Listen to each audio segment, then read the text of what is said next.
Take a walk through any big city at 7:30 a.m. and you will see the exact same routine. A long line of people looking down at their phones, moving forward in a brightly lit room. You hear the hiss of milk steamers, the clank of the cups, and the sound of writing names onto plastic. For millions of us, this is how our day starts. It is such a normal part of our life that we rarely stop to think about how I got here. We treat the coffee shop like it has always been there, just like a public park or a street corner. But it hasn't. It was built. Before Starbucks took over the world, coffee was completely different. It was just a simple, cheap drink. You drank it out of a tin can at home or poured it from a glass pot at a diner counter. It tasted bitter, and people only drank it to wake up. Then came a massive corporate expansion that completely changed our mornings, our neighborhoods, and our social habits. Starbucks didn't just build a huge business, it changed how we live. They changed how we hang out, how we work, and what we expect from a simple drink. As the company grew from a single shop into a global giant with over 38,000 locations, something major changed. The goal shifted. The shops started looking identical and the culture changed. Today, we have to look at what this massive company did and ask the tough question: did Starbucks make coffee culture better or did they ruin it? To understand what we lost, we have to look at what we gained. Back in the 1970s and 80s, coffee in America was pretty bad. Most people bought stale, pre-ground coffee in a metal can. The average person had never even heard of a cappuccino or a latte. When Starbucks started in Seattle, it brought something new. The early ideas was inspired by the classic espresso bars in Italy. It introduced the idea of the third place, a place to hang out that wasn't home and it wasn't work. This was a brand new idea. Suddenly, you didn't need to invite someone over to your house, and you didn't need to meet at a loud bar or restaurant. You could sit in a warm room with jazz music, soft chairs for the price of a cup of coffee. You were basically renting a spot to relax. By doing this, Starbucks raised the bar for what coffee could be.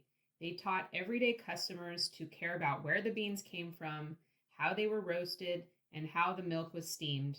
They took a fancy coffee experience and made it accessible to anyone with a few dollars. For the next few decades, this felt like a great thing. It brought a relaxed European vibe to boring suburban strip malls and busy city streets.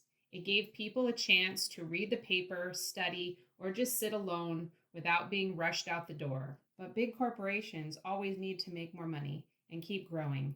And when you care mostly about getting as big as possible, that cozy personal feeling is the first thing to go. By the 2010s, Starbucks needed to serve more customers faster to keep up its profits.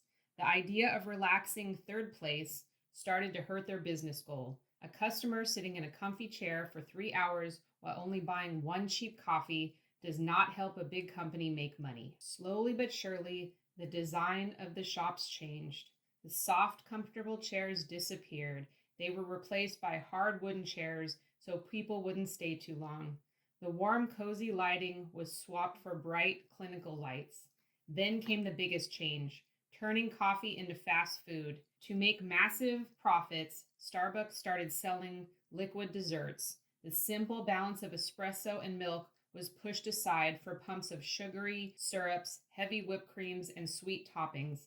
The menu turned into a candy shop where you couldn't even taste the actual coffee under all the sugar and ice. This shift got even bigger with drive-thru lanes and mobile order apps.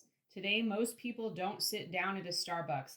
They get their drink through a car window or pick up quickly from a pickup shelf. You don't even see the barista making the drinks anymore because of the massive digital menus and the big counters blocking the view. The modern Starbucks is no longer a neighborhood living room. It is fast, efficient factory designed to get digital orders out the door quickly as possible. It traded the slow human experience of a cafe for the speed of a highway fast food drive-thru. Because of the massive growth, every Starbucks started looking the same. Whether you walked into a shop in Chicago, London, or Tokyo, the experience is identical. The same wood counters, the same green aprons, the exact same taste. This corporate style hurt local communities. With huge amounts of money, Starbucks could buy up all the best real estate on every major corner.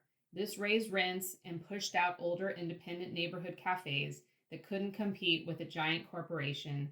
The unique feel of local coffee shops was replaced by the exact same green logo.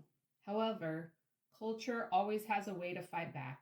By making coffee corporate and boring, Starbucks accidentally started a rebellion. As people got tired of fast food coffee experience, a new wave of coffee lovers appeared.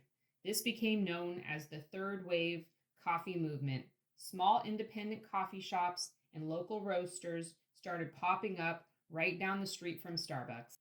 These new local shops offered the exact opposite of the corporate experience. They focused on high quality beans from single farms, lighter roasts, and tasted natural, manual pour overs, and real local community.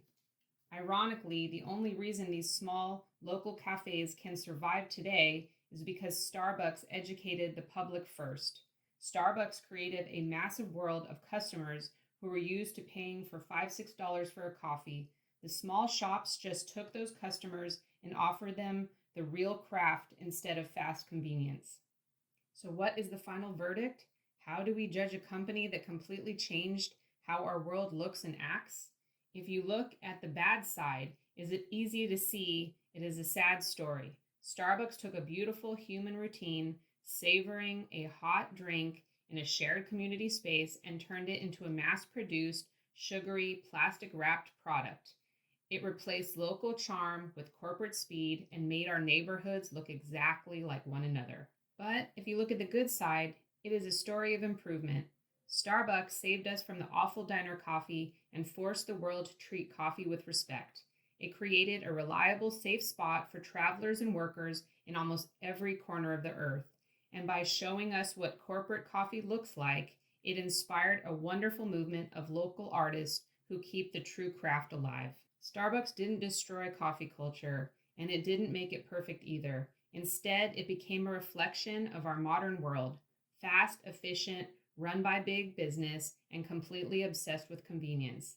The next time you hold that paper cup, look around the room, look at the people waiting in line, the rows of laptops, and the cars rushing through the drive-thru, you are looking at a culture that was entirely rewritten by one company. And whether you think that change is good or bad, one thing is for sure, there is no going back.